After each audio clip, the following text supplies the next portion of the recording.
So people like that we'll invite in as we need additional support or information. One of the things we worked on in the first couple meetings was our purpose, and Connolly's going to share a little bit about that work. You know, this mic up here, I'm guessing. Yeah. So, afternoon board. As Matt was saying, I've been a long-standing, I should say, a volunteer crisis and safety advisor for both IASC, the county, everybody that's involved with IASC, and I do as much as I can and as much as whatever groups will allow me to or ask me to do. So with 318, as Matt was saying, we kind of rehashed things and really got things going again.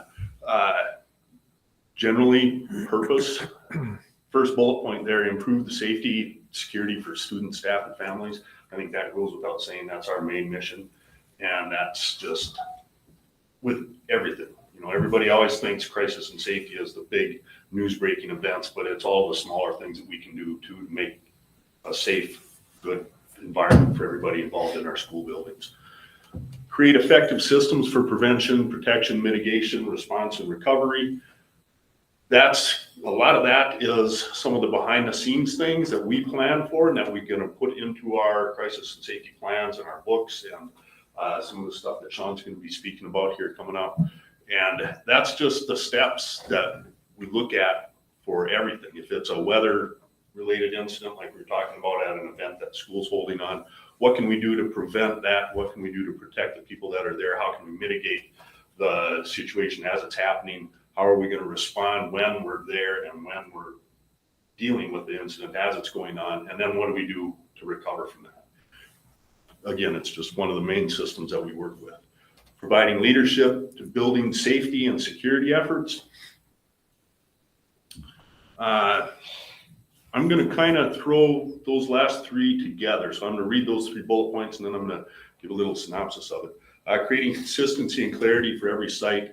Ensure staff are properly equipped and trained. So those 3 things 12 years ago was what drove me to develop the position that I'm in with IASC, which has kind of gotten soft, but within the school districts. And that's what drove me to do the things that I do for crisis and safety and for our districts and for law enforcement, the county and everybody involved.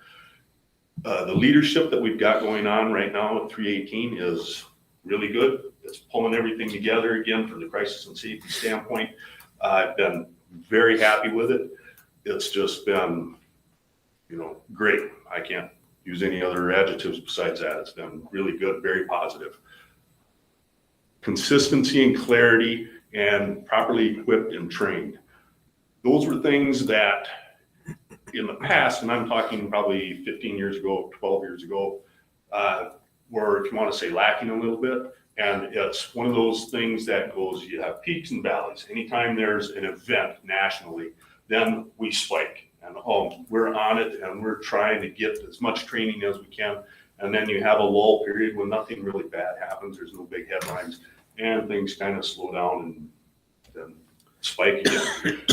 My goals have always been to have that consistency and clarity and the training and the equipment at an even level the whole time. And I feel like that's where we are. We're 100% on track. 318 is working towards that right now. And it's a continual effort. It's not like, okay, we've reached this point, that's where we're going to stick. No, it's the training never stops. It's got to continue on and you just keep rolling with it. And there's always something new to be learned. I go to conferences every year and they're more law enforcement and crisis and safety orientated trainings, but it all ties together. I think those of you that know me know that my view of crisis and safety and maybe teachers and principals and administrative persons' views aren't quite the same, but we make it work and everything ties together in the middle. So any questions for me?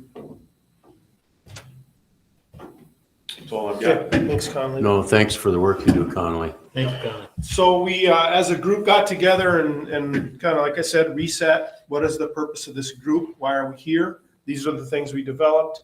And then we started looking at some priorities. And a number of us attended a crisis school safety seminar or kind of a training last fall. And I think all of us had this moment. And again, you're there only to think about school safety. So you're just confronted with all these things like, we have some work to do here. And we had speakers that were there from, national organizations, from Department of Homeland Security. Mom was there who had a student in Parkland, and, just tragic. And, like I said, a lot of us left with some things to do and kind of had made some debrief. And Sean's going to talk a little bit about some of his takeaways from that conference. And then we'll talk about how that's rolling out across our district. So one of our priorities was to get threat assessment finalized and consistent. So this is, if we become aware of a threat, how are we handling that? And we want to make sure that we're responding in ways that are consistent and as accurate as we can. And we also want to make sure that our teams are prepared and trained, because how that threat's responded to should be, or the process that we use to respond to that threat should be the same no matter what building we're in. It's different, obviously, if that might come from a young person versus a older teenager, but the process we use and what the people bring to the table should be consistent. We need to have the same language. The second thing that we really identified was getting reunification processes in place. And this is if we had to have all of our kids leave, where would we go? What would they do? And how would we safely and accurately get children back reunited with their parent or caregiver? And we had, right, I think 3 weeks into my job here, we had to evacuate our gyms and send all the kids home because we had a HVAC malfunction, and we had to get kids on buses and all the reunification. And our team did a great job managing, but it really shined a light on things we needed to work on. So Sean's going to talk about some of the work we've done around that here and are doing around that.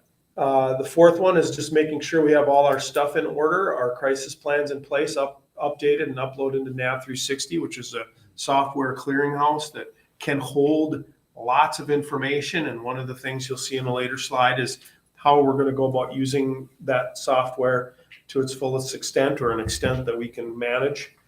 Another bullet is ensuring we have communication systems that are working.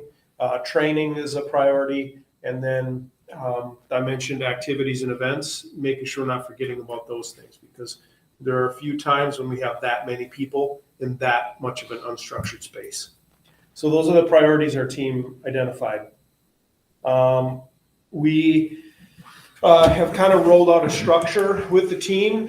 So we have this district threat and emergency response team that is doing kind of working on those purposes I mentioned.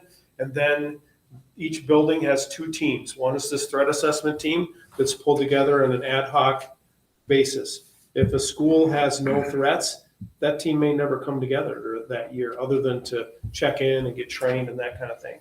The emergency response team, that's the team that's responsible for drills and training and kind of I don't want to say day to day, but the operations that you might see that might have to happen more often than not.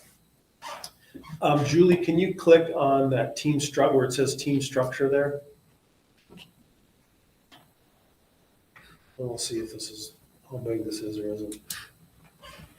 So went through and came up with the purpose of each of those teams. I mentioned that, and then who's on it, how often they meet, what protocols and policy are in place around it. And then as Julie scrolls down, we have that same language in place for all these teams too. Why are they there? Who's on it? What's their job when they're on it?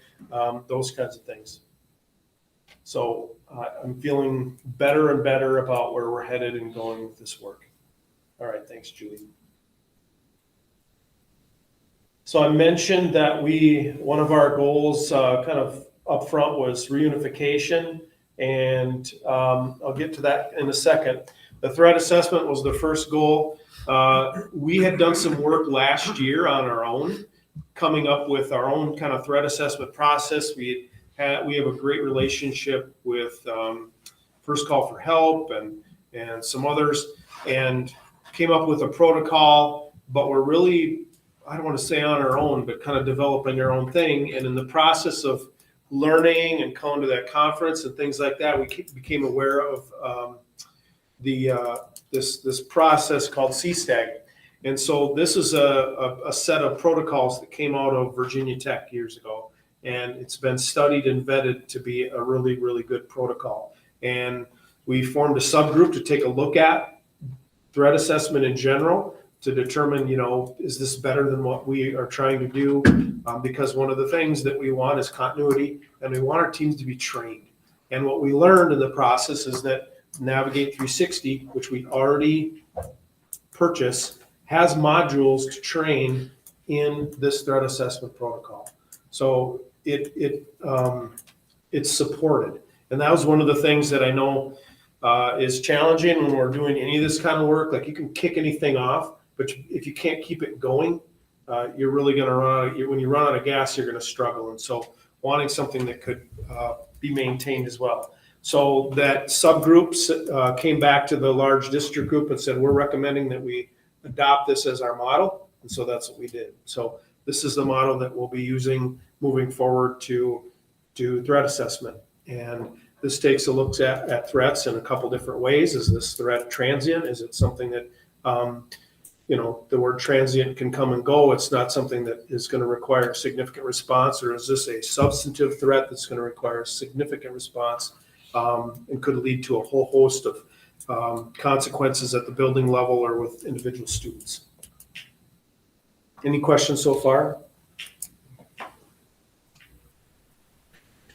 The second big thing that we have gotten done this summer then is to look at reunification. And I'm going to put Sean on the spot a little bit because all I did was ask him to bring the kit. But I'm going to maybe ask him to talk about like what led to him, putting this kit together. And then we'll either on the front end or the back end, we'll talk about where we are right now. So Sean, do you want to talk about how you landed where you landed? I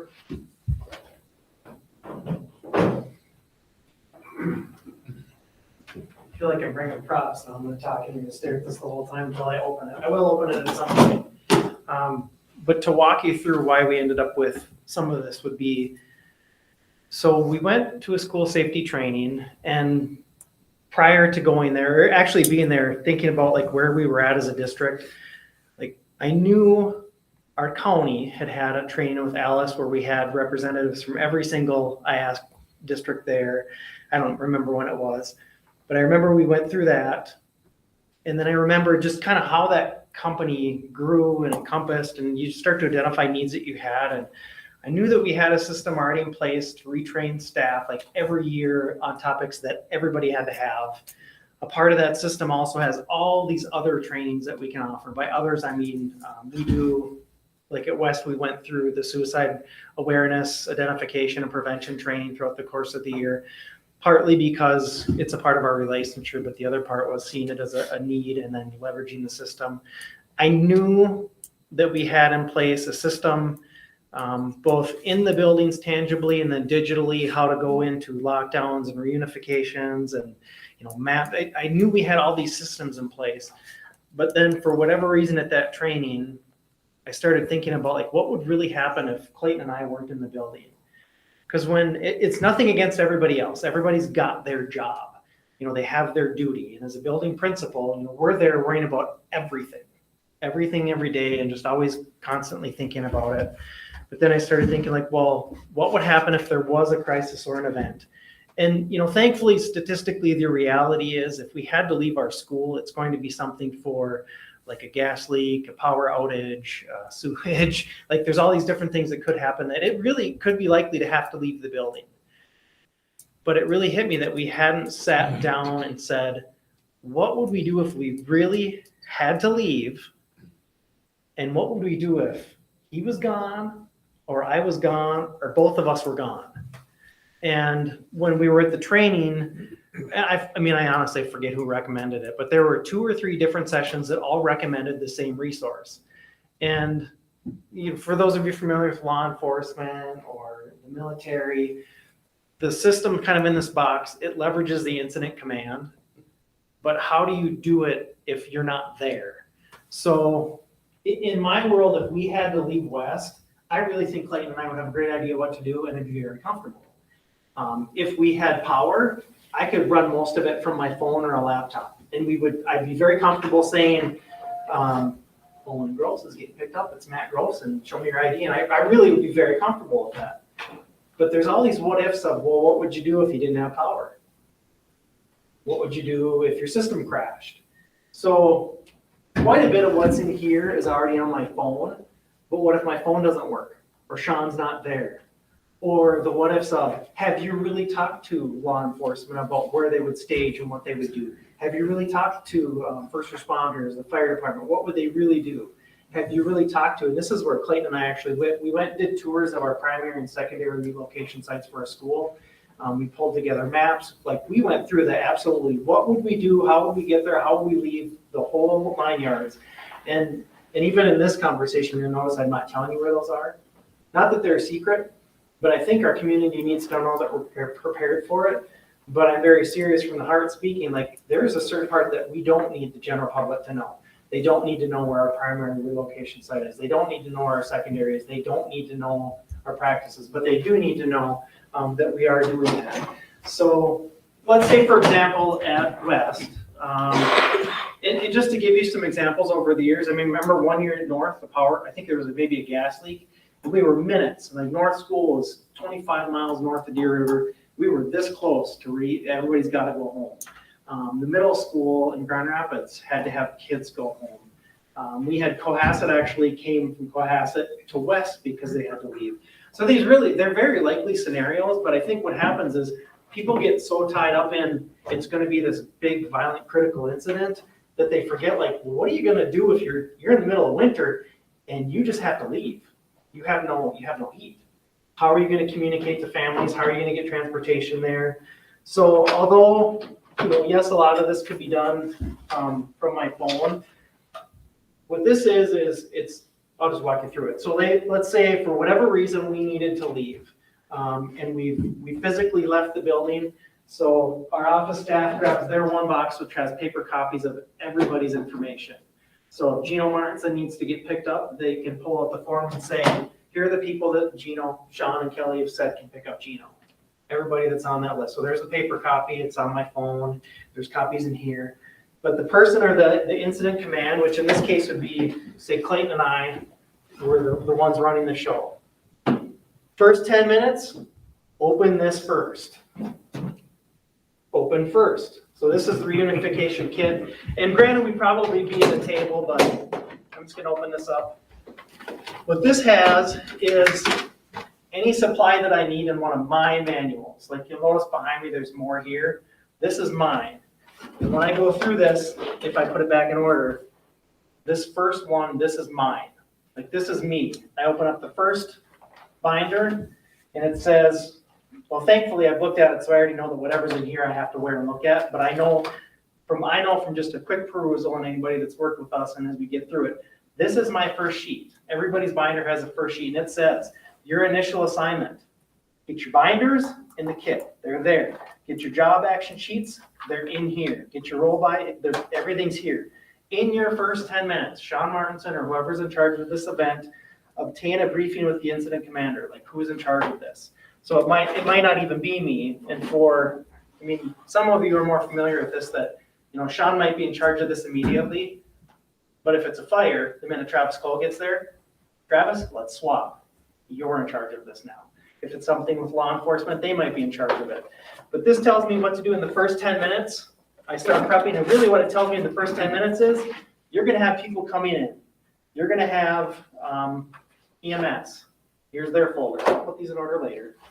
You're going to have the fire department. Here's their folder. Travis, here's yours. He's seen it before. Lance, any of the officers, they've seen it. They know to flip forward. They haven't seen it yet, but as we go through it, they look at their first page, and they have their first 10 minutes. They have their next 20 minutes, and they have their duties. They have stuff that they kind of hand out and do. And actually, the first one I grabbed is for the next box. But everybody's got their folder. There's the law enforcement supervisor. And even in law enforcement, there are things like, where do we need your officers to stage? if you're at our primary, look to that page, where do we need you to stage? Where do we need you to set up barricades? Where are we gonna have parents going? Where would the media possibly go? This is so much further in depth than I ever imagined that, I mean, would take like 2 weeks after that. It was like 2 weeks of the door shut, going through saying like, I'm not coming out until this is done. So there, I've gone through my box. It's a lot neater because there's an actual person that I hand this to when they get there. And then I have somebody that's kind of in charge of operations. And now, by operations, I mean, this will be the person that, things that a lot of us have thought of, but if I wasn't there, most people wouldn't have thought of, where's your traffic flow gonna be? How are parents gonna know where to go to pick up their kids?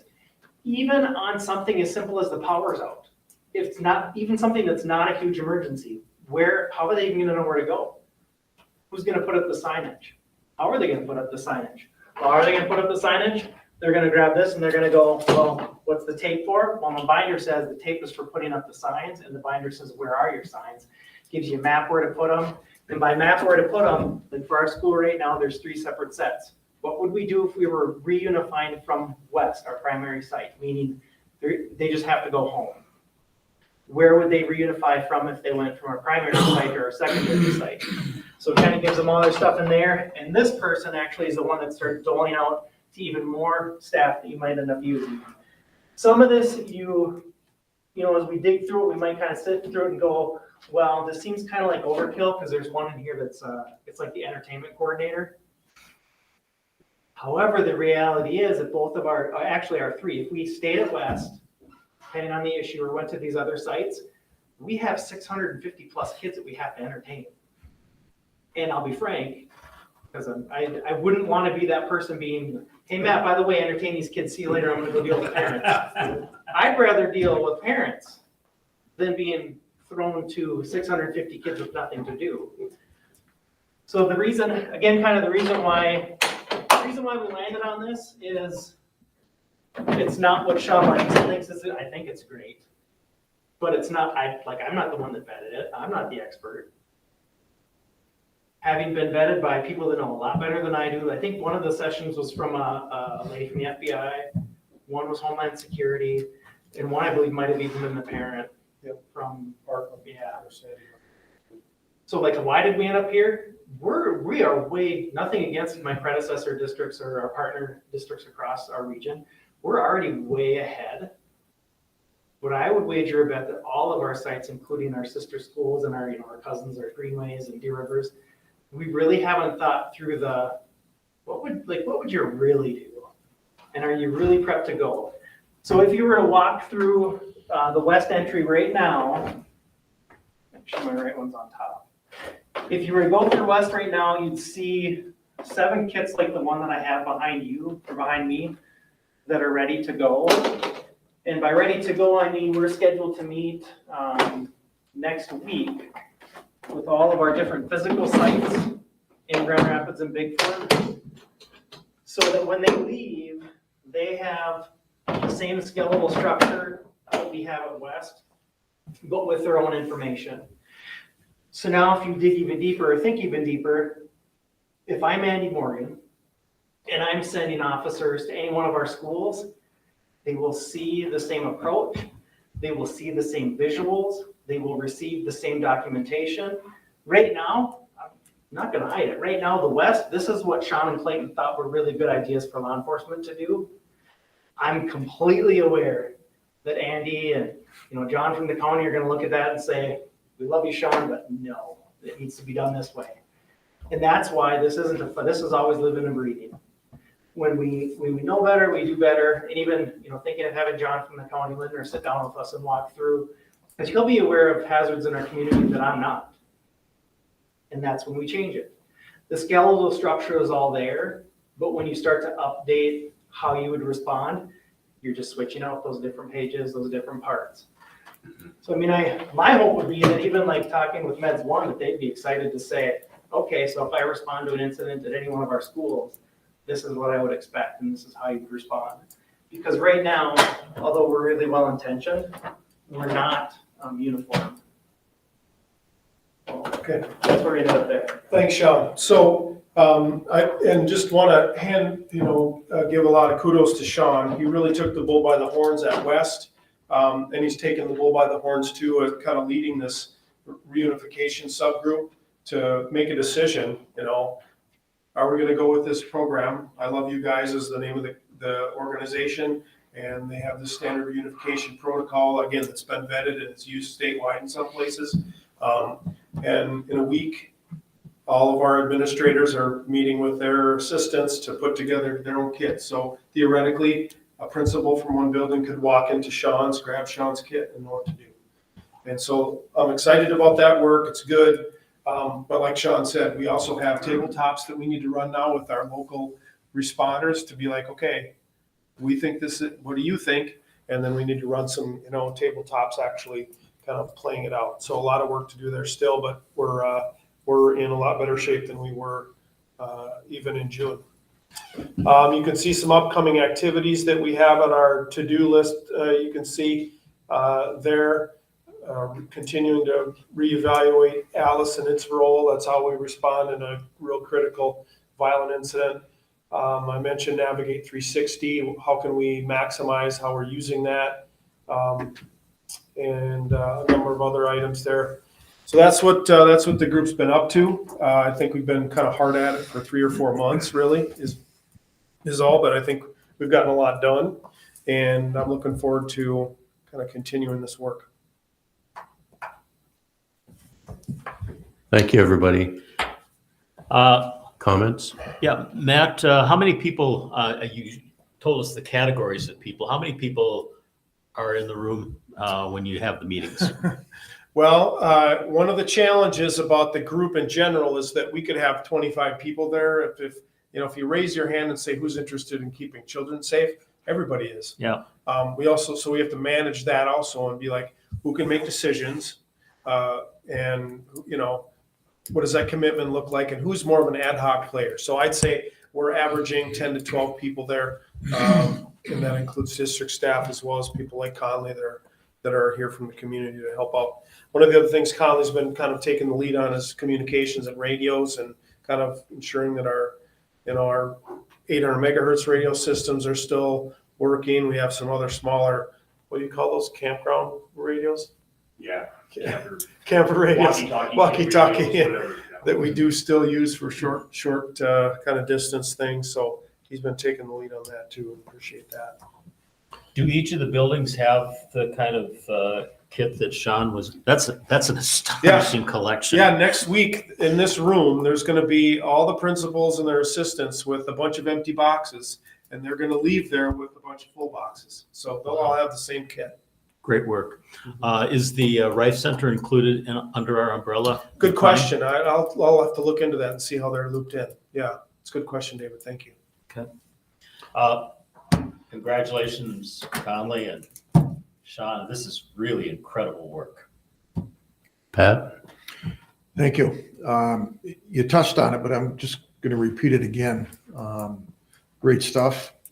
Key is communication. And when I say communication, it's not just to the fire chief. It's not just to the police chief. It's not just to the sheriff. We got to make sure that they bring it down to the boots on the ground people, right? So they know what's in play here when the event happens. And I'm going to say this again, and I know it's probably there, but we got Grand Rapids here, fire. We got Cohasset Fire. We have the sheriff's office. We have Grand Rapids Police Department. We have Big Fork and Big Fork Fire and Big Fork Ambulance, as well as Meds 1 ambulance that are what I'd say kind of that initial first responders. Again, I think it's important that we get to them, which I know you will, but I'm just saying that, and that they get to their staff and have an understanding of it's actually what they know to expect when they respond to the various buildings. We can never assume, right? And I think we all know that. It's making sure that we communicate it and gets to the lowest level of the players. So, great stuff. Thank you. Any further comments or discussion from the board? Thanks a lot for coming. That was really a great briefing, and looks like you really have put together a good system. Yes. At this time, we're going to adjourn the workshop, and we're going to call the regular Meeting to order. Please stand for the pledge. I pledge allegiance to the flag of the United States of America and to the republic for which it stands, one nation, under God, indivisible, with liberty and justice for all.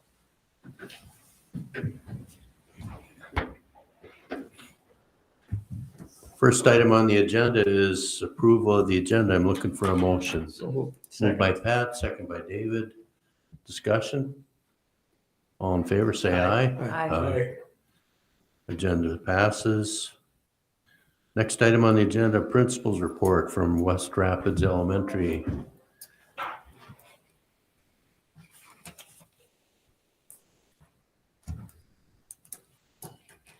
I made a few notes of things that I thought would be important to share with you as a school board, to reinforce some things that you are already aware of. Over the course of the summer, we're still busy at it, a lot of closing out last year. And then essentially the second you have last year closed out, you're prepping for the next school year. And typically at the start of the school year, each of the reports will start with like a thank you to all the other departments.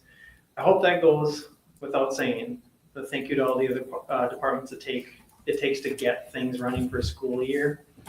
What I think people typically forget in the background is that, like for our instructional staff, most of the time, especially now with the substitute shortage, most of our teachers, the only time they can get extensive training is in the summer, whether they choose to do it on their own or the district offers it. You know, this week we have a Teachers Institute, which is Thursday. Yeah, not tomorrow, Thursday. And even just all the other layers that go into getting a school year prepped. Things that we talked about even earlier with school safety and some of those systems that go into place. We're talking enrollment is involved, our tech department's involved. Right now, we're prepping to roll out our class lists for this coming school year, which other than school supply lists, it's probably the most demanded item. Like we want it, we want it, we want it. So, you know, kind of the downside with recent budget cuts is that we're seeing increased class sizes. The upside with our community right now is we keep having new kids come in continually. So although as a parent, I may wish to, like I would want to know the day school was out where my kid was going to be. The part that people don't realize is all those other layers and systems and changes that happen throughout the course of the summer to make that happen. So even right now, having our enrollment department, you know, a reduction there, they feel the pain too. But having our enrollment department sending us new students and trying to rebalance, move kids that maybe wanted to move or kids that needed to move, balancing at the building level, even something as simple as putting a class list together.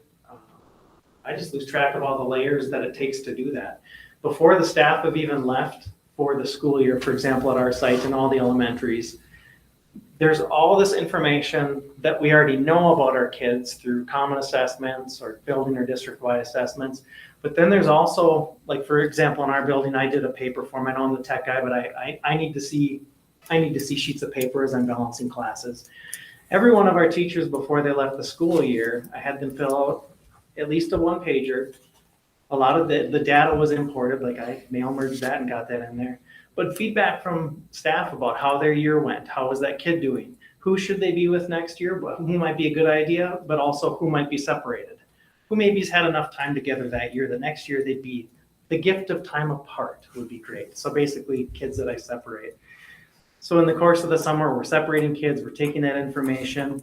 As soon as we start to know, for example, we use a system called Seesaw, which is a way to communicate with families like a digital portfolio. But one of the ways we leverage it is we eliminated sending paper notifications home. And from a parent, like, yeah, I'd love to get the paper, but what we don't realize is, take, for example, the cost of postage for one letter for 650 kids. Well, we're not sending home one sheet of paper. We're sending home a letter from the school, a letter from their teacher. We're sending home lunch menus. There's all this stuff digitally that, I'll be frank, I can't afford to take out of the school budget anymore. We're watching our budgets that closely where we can't afford the postage. We can't. So when we're sending this home, in order to get this to work is the teachers have to do their work, secretaries have to do their work, principals have to do their work, the tech department's involved, enrollment's involved, we have outside vendors that we're communicating together to make this work. As I sit here today, we should be ready for staff to see it tomorrow, parents to see it on Monday. And worst case, if that didn't work, we have an existing system called Infinite Campus or Campus Parent. The parents will see it. So if you're ever questioning, like, why don't we do paper notifications anymore? It's the sheer volume and the cost. I mean, I don't know how many elementary kids we have. Is it 1,500 roughly? 1,500 mailings, and then you work into households that ask for 2 to 3 mailings per household. It becomes very difficult. But in essence, the point there is, we're the ones here getting to take credit for, commonly we get to take credit for the crisis and emergency response. But even that, there's all these layers that go into making it work. We get to take the credit or blame for class lists and getting the year started, but there's all these layers that go into making this happen.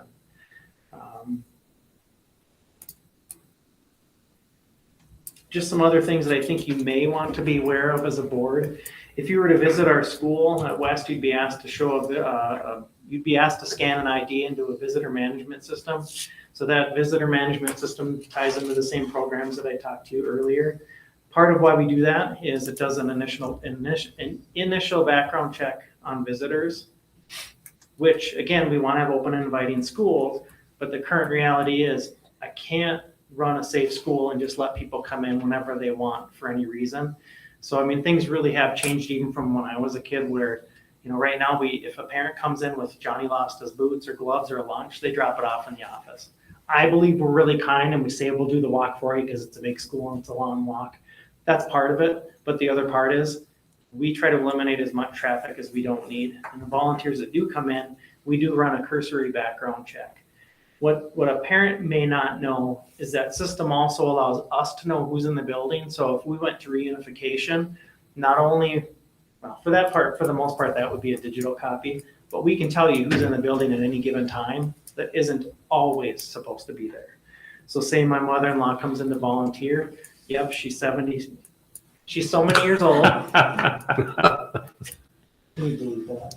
So she's so many years old. She comes in, she scans her ID. We know her. We know Grandma Mary Ann. However, if I'm not there, Clayton's not there, and we have to leave the building, we're also thinking about how do we keep track of people that aren't generally there. I dismiss, we've switched to a digital platform or program for how we do parent pickup. That's another one where things have just, they've morphed over time. And when I started at Cohasset, we barely had anybody picking up their kids. Over the years, more and more picked up their kids. COVID really hit the nail there. I mean, we have so many parent pickups. I would say 40 to 50% of our kids are picked up at the end of the day. God bless parents and everybody. They mean really well. Our schools weren't designed. They were designed before COVID. They were designed before we ever thought that would be a reality. But even then, now we have a system that will track and say, was Gino picked up today? Where's Gino? Well, let me look and see. Well, Gino checked out at this time. We know he goes out this door. Let's check the camera really quick. So there's all these systems in the background that there really is a thoughtful purpose as to why we do what we do. And unfortunately, sometimes families don't know. I think you even caught it. If you see the orange tags driving through town, that's a West kid. You see the big tags. Talked about Seesaw visitor management, I dismiss. Kind of the Debbie Downer of it all is the reality with the cuts. And I hope that even our community would understand that, I mean, as a building principal, as tight and as tough as things have got, thank you guys for doing the tough work. You probably don't hear this very often. Thank you for making the cuts. I know that that's going to make our jobs extremely difficult. I'm still at West. Clayton in the background, we've cut him in half. I'll take the top half. He's going to come to West and East, and we're shared. But the reality is, if we hadn't made these cuts now, how much worse things could or would be in the very near future. I mean, I'm comfortable saying it. I don't know if I'm supposed to. I told Matt it's kind of like going to the swap meet. Here comes the analogy. It's kind of like going to the swap meet and getting a grab bag when I come in. You know you're getting something and you're paying for it, but you don't know what you're getting. With the talk of a referendum coming, as clearly as I can speak, you have 100% of my support as principal. as a parent, as a taxpayer, I've seen some of the plan, I've seen how it's bracketed out. We have to figure out how to stop cutting. From the heart, I hope our community believes and trusts what you're telling them. I still don't believe our general public or community understands school finance. We have many of our community, even for soccer, love soccer, we'll throw that in there, that even when we travel to other communities, our soccer families don't realize the only reason they're seeing these facilities or offerings in other school districts is because their community pays for it. That, locally supported referendums fund a lot of the stuff that we travel and see and wish that we had. And I don't think we've tried to keep that a secret. It's just, it's really hard. And it's one of those things where if you don't think about it, it makes complete sense. Like, yeah, just don't think about it. Minnetonka has this, Greenway has this, Deer River has this. Just don't think about why there are differences. But when you do start to think about it, it's very, very frustrating as a building administrator, as a parent, and as a taxpayer too. It's frustrating to look at what we've had to cut. I hope that we can add back. I hope we can stop the cutting. I hope we can add back what we've lost. I hope we can start to add programs that we don't have in our community, that for those that don't travel outside of the county, outside of the state, people don't realize what this could offer to us in the long run. There are programs that we don't even offer anymore at West. In the 3 years that school's been open, we've already cut programs. Programs that you saw me in this room fighting tooth and nail for and being a stubborn mule that I can be, and then being in the future meetings going, even I agree, we can't afford that right now. So I applaud you on that. And as we're starting the school year, yes, I will see a significant difference, not getting to see you as much in the building. And that's selfish saying it that way. The unsaid part is our kids and staff have less access to that support. Our class sizes are going up. The reality being, and I think Matt heard me talk about it, I went through the last 15 years of, sometimes I get a wild hair. I went through the last 15 years that I've been in the school district at every building I've been at. We've had class sizes this high before. Doesn't mean I like it, but how quickly I forgot. Like we did have years where we had 29, 30 in a fourth grade. And I remember that at Murphy. And part of that's hard going into this year going, I remember what that was like at Murphy. I mean, it's going to be hard. So that's not me. I don't think I sound like I'm whining. It's the reality is the cuts have been real. And I really hope that this is something that we can turn the corner on. From a school level, I mean, we make it work. Like we'll make it work. We'll make it work. We'll have our open house Thursday, August, terrible dates. I know it's a Thursday, 30th, 31st. Last Thursday in August, I know we'll have an open house. I know one of you will be there. I know that we will, if their trailer gets fixed, Borealis Creamery will be there. Big fan. Sorry to see that their trailer went down. It will be a tough year, but we'll make it a good year. So, how did you feel for it? A couple things I would add. Sean and I, after 3 years together, are pretty lockstep with everything we do, and I 100% agree with everything he shared tonight. One thing I'll piggyback on with our visitor management system, and Sean Lewis is here from ICS, and we designed these buildings. We designed them with school safety in mind. So when the community comes into the office, they are essentially locked in that office until we allow them in with our fobs, which is our great school safety piece. When I was at Southwest, as a principal, you would walk in the front door, you could walk right by the secretary and just head on in. You would check in. There's nothing to stop you there. You could just get access to the building. Well, now at West, East, and Cohasset, we have a system where you get buzzed into the school and you have to get buzzed out to get into the building, which is a real great security piece. I also, that's on that. Well, I was just thinking as far as like the design process in our schools, and I said this during COVID, that it would have been much harder professionally and personally had we been at our old sites, because these new sites had the space that we needed. But even the instructional approaches that moving into this year, we have tools and processes in place that we didn't have 5 years ago, 10 years ago, 15 years ago. So although, like I said, I know it's going to be tough, we have become much more efficient at what we do with the systems that we put in place. I mean, I don't think people know that in the background, we're going through fine-tooth comb reports. Kara runs a report of every software piece that was purchased. Like, are we using this? Are we using this? And we're going to bat for things like, and I hope you remember hearing about these FastBridge and EduClimber and Star. Like we're we're really drilling down. We're fighting to keep the things that we know work. And we've let a lot of stuff go. That's one thing I told Sean I'd share tonight is the last 2 days, just wanted to share with the board, is we call the admin retreat at our gyms. So the last 2 days, we've had 8 hours together, working as an admin team, elementaries, middle school, high school, sped director, teaching and learning. And we did a lot of collaborative work these last 2 days, a lot of powerful work, a lot of digging down into data, a lot of planning. So even though we're going through cuts, we're going for referendum, we're here to teach kids. And we're still doing that. And we're putting our heart and soul into that. And we're doing a lot of work with that. So I think it's important for the board to know that that's still happening in the community. As administrators, we're putting in that time to make sure that education, high quality education, is still happening. And we've been doing that the last 2 days. And it's been really great to get together and collaborate and work on those things. In Minnesota, we use phrases like, I think. I don't think I know. Like, I know our staff is doing more with less. They're more efficient. And the evidence-based practices they're using are, I just use the 5, 10, the 15, I think it's Ken and I and Dan are the old dogs now, which I shouldn't be. But, thanks, Mark, for the old dogs now. But to look back in such a short period of time, how fast we've moved forward. So although it's hard, it's no cold water toward anybody else. I was here at all these different times that had we been budget cutting even 5 or 10 years ago, it would have been really still hard. But these systems that are in place and moving forward, we couldn't do it without.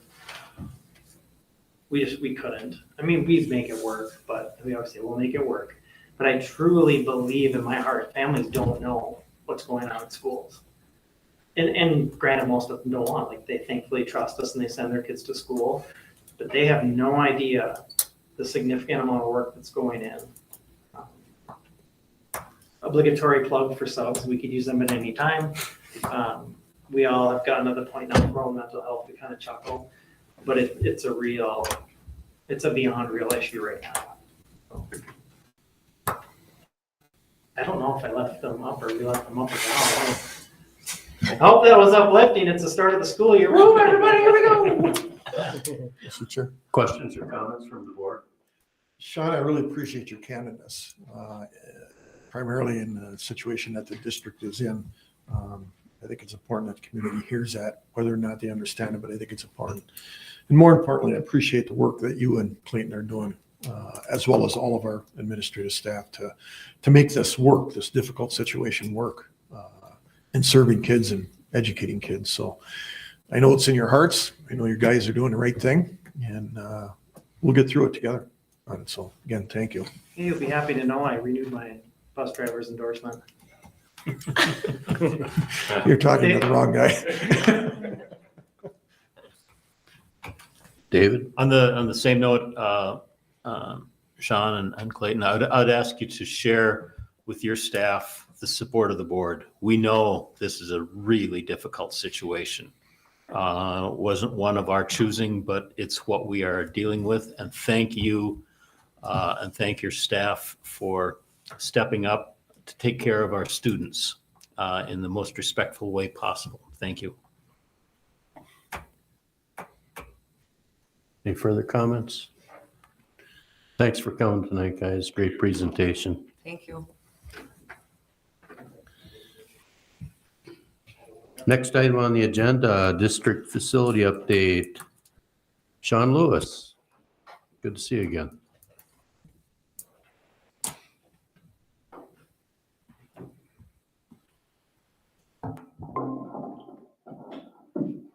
Good evening.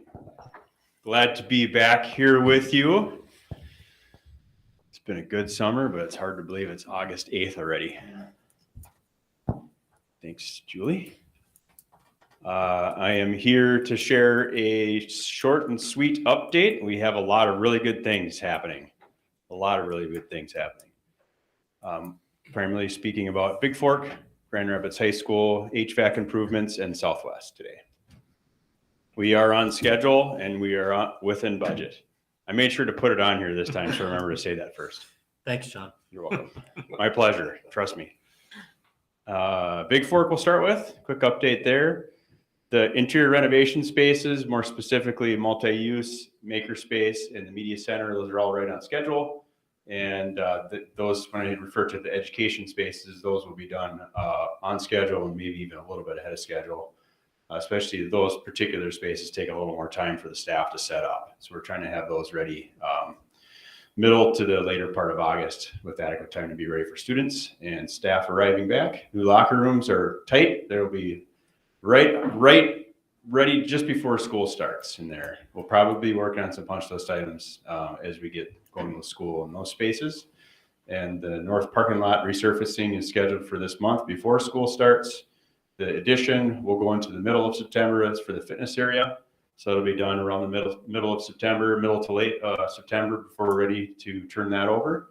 And then the remaining site work and sidewalks around that on the northeast part of the site will also finish in September. So you can see some casework. This is the multi-use spaces that are going in, some casework going in there, and ceilings getting put back together shortly as well. Other side of the wall is the new maker space. This will function as the art room, maker space.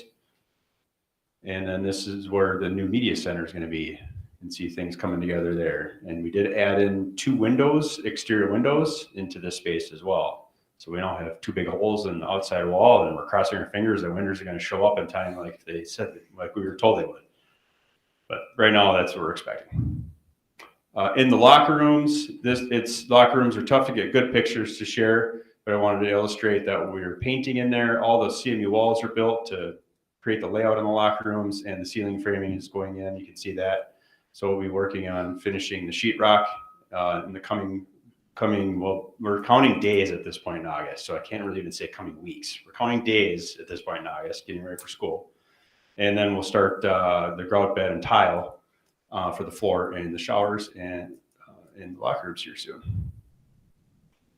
On the addition, the steel joist and decking is going in for the roof right now. This picture here is actually, again, things are moving pretty quickly. It's almost outdated, and we'll be putting a roofing membrane on hopefully by the end of the week, early part of next week on that one. Picture of the site, crane lifting in the steel joist and decking. This is the part of the site. You can see our trailer in the background. That's the northwest part. Football field is in the background. This is the part of the site also that'll be wrapping up in the middle part of September for site work and sidewalks and things like that. Okay, moving to the high school. Probably the best news to share tonight, all of the air handling units for this year and next year have arrived here in Grand Rapids. Yeah, so that's big. I don't know if everybody remembers back, there was some anxiety December, January. We weren't even sure if we were going to get air handling units at all to do this project this summer. So was a little bit interesting because we were told they're coming in June. They didn't come in June, and then we're thinking, oh, and then they showed up. So I'm glad to report that. It's really good news. More good news. Ground level spaces. We've already started to. Those floors have already been waxed. Spaces are all put back together, and we're ready to turn that back over to staff this week. So that's another big milestone as well. Media center is the next one. That one is just about ready to start carpet, and we're putting in new carpet tiles up there. It's about 8,400 square feet in the media center. So the HVAC work and ceilings are all been redone, new lighting, new ceilings, and then new carpet goes in, and we should be ready to turn that over to staff around or by August 15th as well. That'll be a really fun space to see completely redone. Working with Mr. Hofstad there, looking at kind of a whole different idea in that space. So it'll be fun to see how that comes together.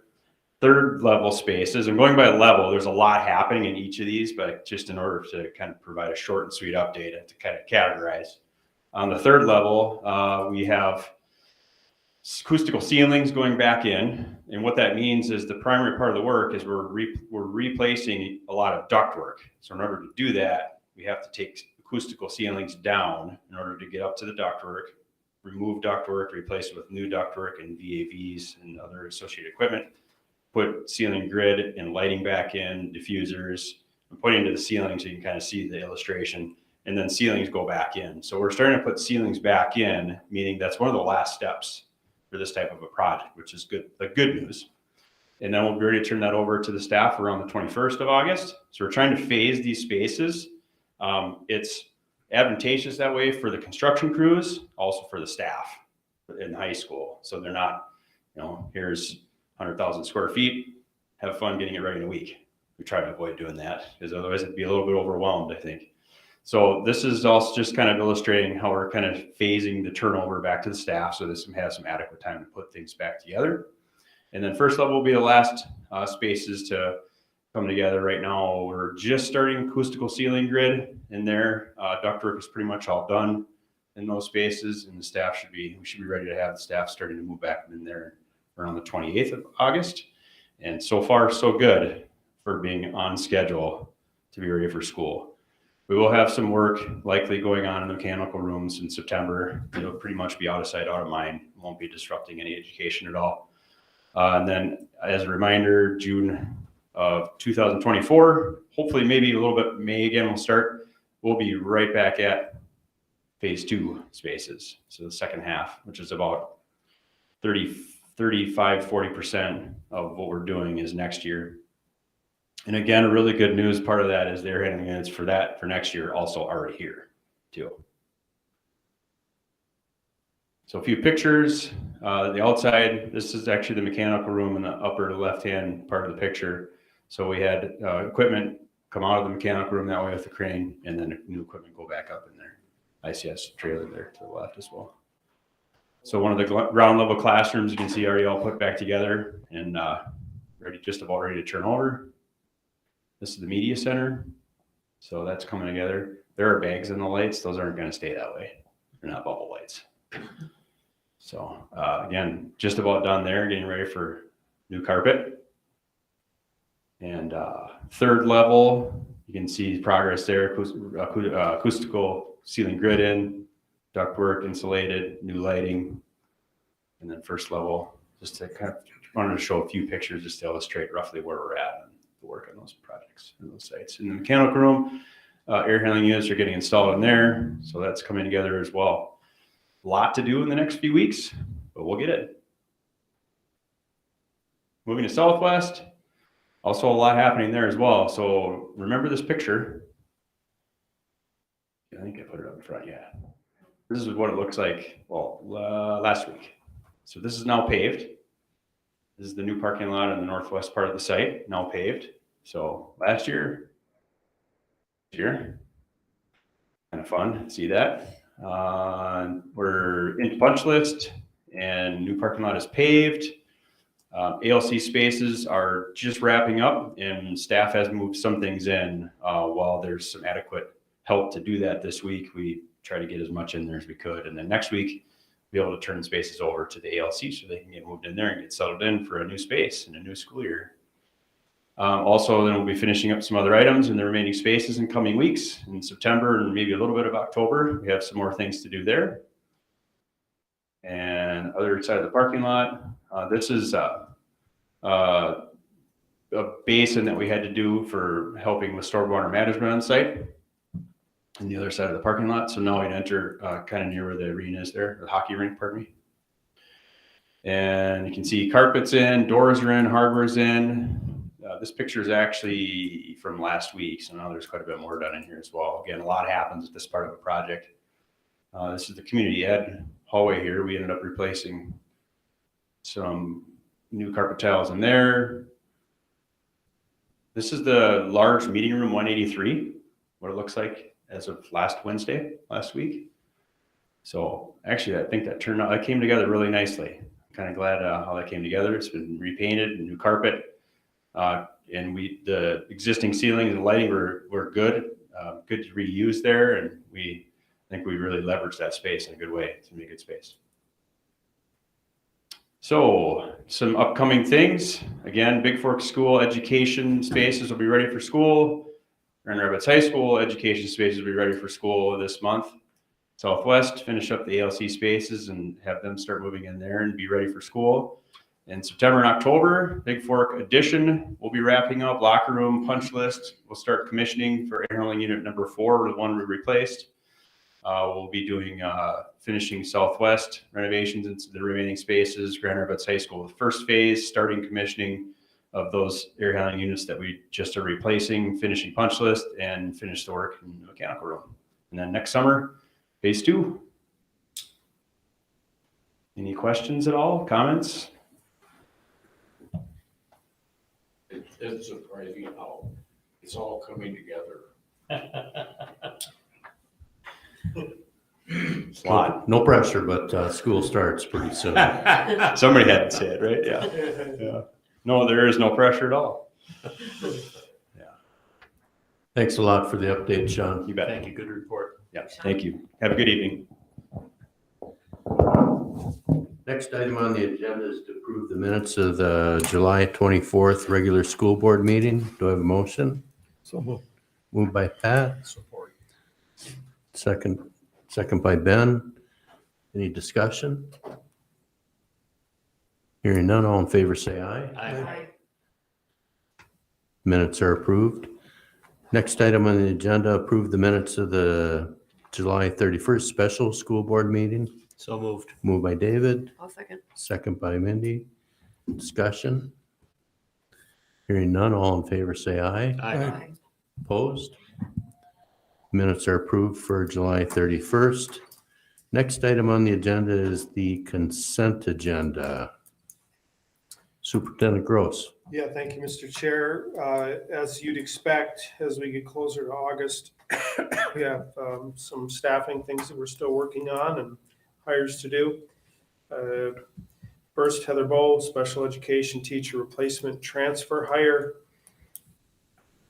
Item number 2, James Cagle, he'll be taking over the Grand Rapids in Prevention or the GRIP Coalition, the prevention work at Grand Rapids High School. Item number 3, Casey Cundy, ESP replacement hire.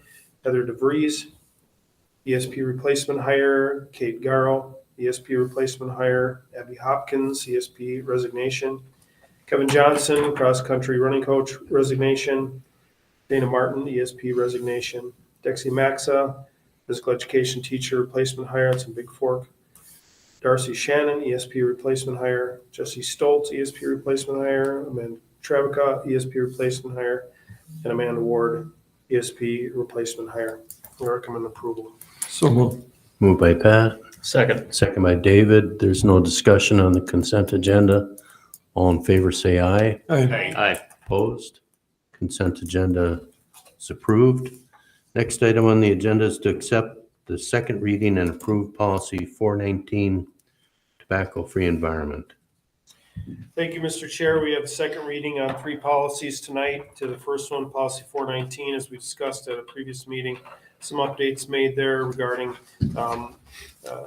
language aligning with MSBA, also how that aligns with some of our culturally responsive pieces of our work in the school district. I'd recommend approval. So moved, David. Moved by David, second by Second by me. Mindy. Discussion? All in favor say aye. Aye. Opposed? 419 tobacco-free environment is approved. Next item on the agenda, accept the second reading and approve new policy 419.8, smudging and pipe ceremonies. So moved. Second, David. Discussion? All in favor say aye. Aye. Policy passes. Next item, accept the second reading, approve new policy 516.5, overdose medication. So moved. Moved by Ben, Second. second by Mindy. Discussion? Hearing none. All in favor say aye. Aye. Opposed?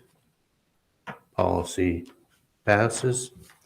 Next item on the agenda, accept the first reading and approve the following policies in one reading in accordance with policy 208, development, adoption, and implementation of policies.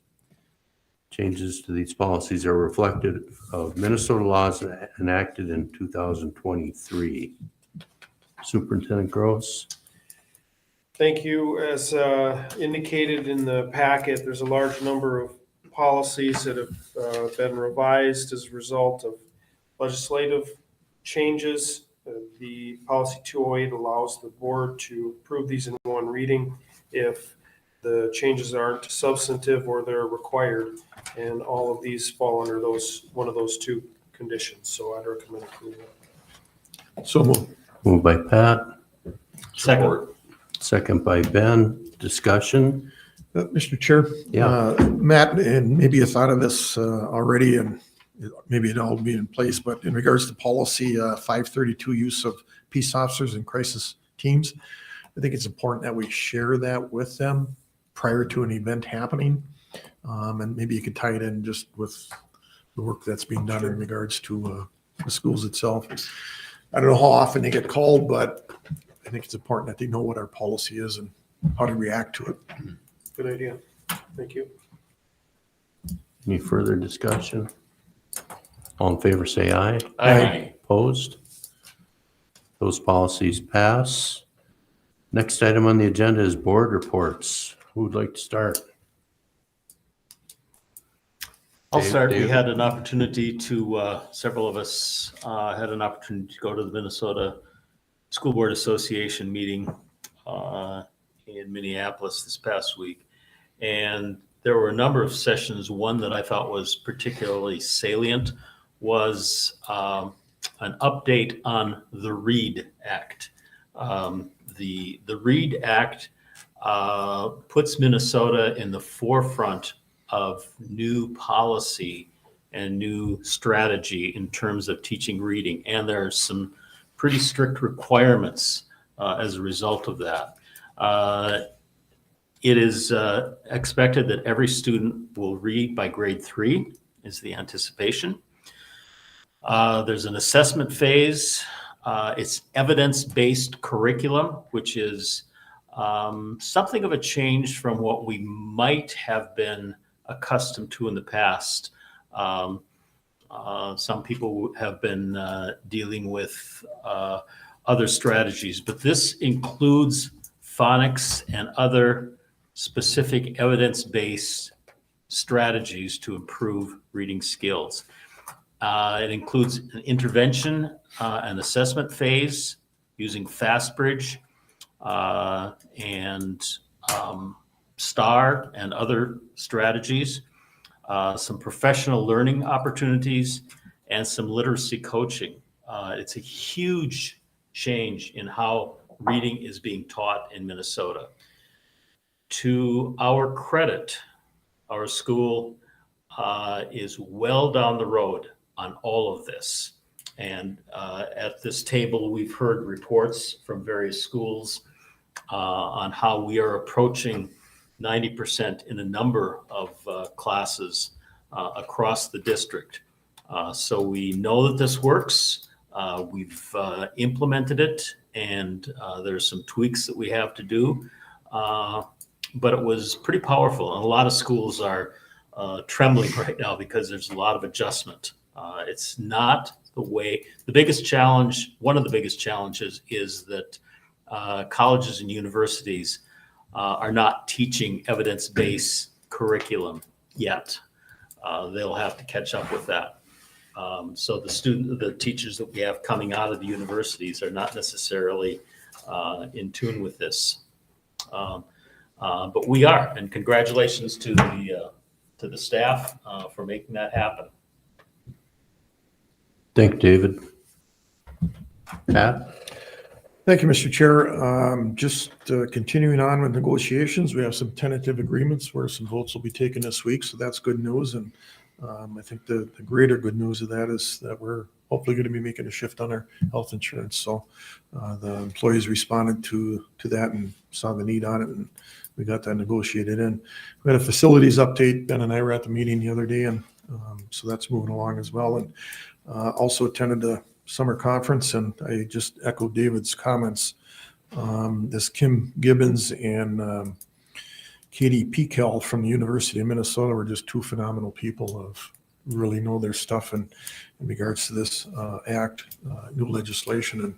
And Matt and I talked today about potential opportunities to recover some of our costs, because there's money that was associated with this passing of this legislation, and being we're further down the road.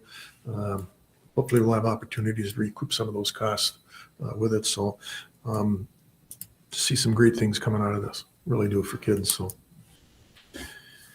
thank you, Mr. Chair.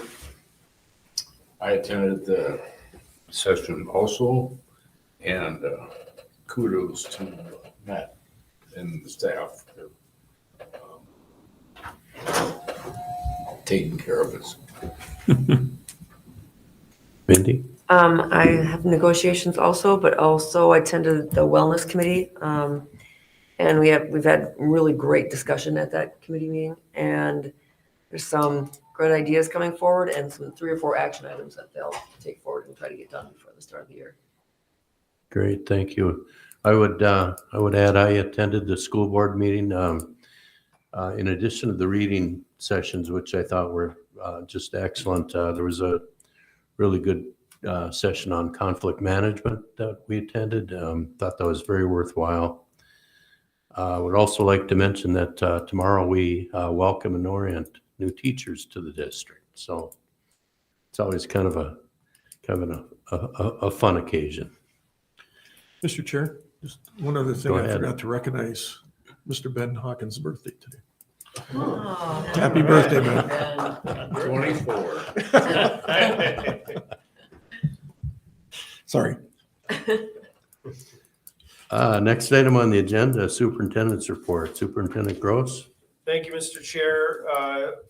As Clayton mentioned, we've spent the last 2 days in an administrative retreat training, great opportunity to be in a room with leaders, and we spent some time yesterday going over the legal updates.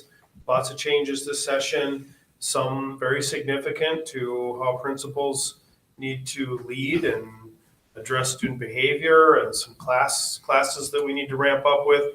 We did an activity yesterday too where the principals dug into the READ Act, kind of tore it apart from top to bottom to take a look at what's required and what's not. And, you know, I think I shared with the group that our work and decisions around reading should inspire confidence in the district's decision making, because we are right in the middle and ahead, in the middle of where we should be, but ahead of the decision making that I think, like you said, the state is kind of leaning into. And so I'm glad to see that. The assessments that we chose 3 years ago are going to be selected by the state as approved. We just made a lot of good decisions around literacy instruction. And so I won't take credit for that.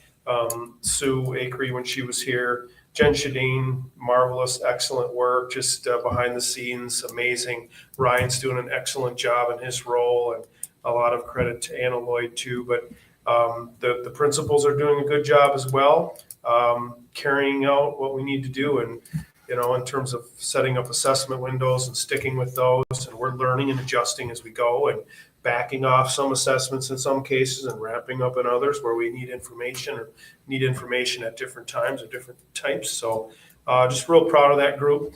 We spent some time talking about these our work of strategic directions work. Everything that we do needs to align with our strategic directions. And I think they're seeing that even this MTSS framework that you probably saw, it mirrors, this lines up really, really well with our strategic directions. Our teaching and learning model lines up really, really well with our strategic directions. So I think that's, you know, if you lack that, that's when things start to feel overwhelming and disjointed. Our work is aligned, and as we set goals, that was today's topic, is really how are we setting goals individually as leaders, and then how are we setting goals for our building related to student achievement? How are those aligning with our district strategic direction? So good stuff.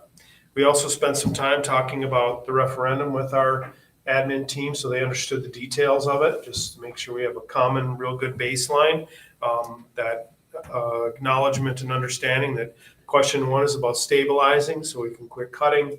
Question 2 is about what things can we strategically add back and make whole again.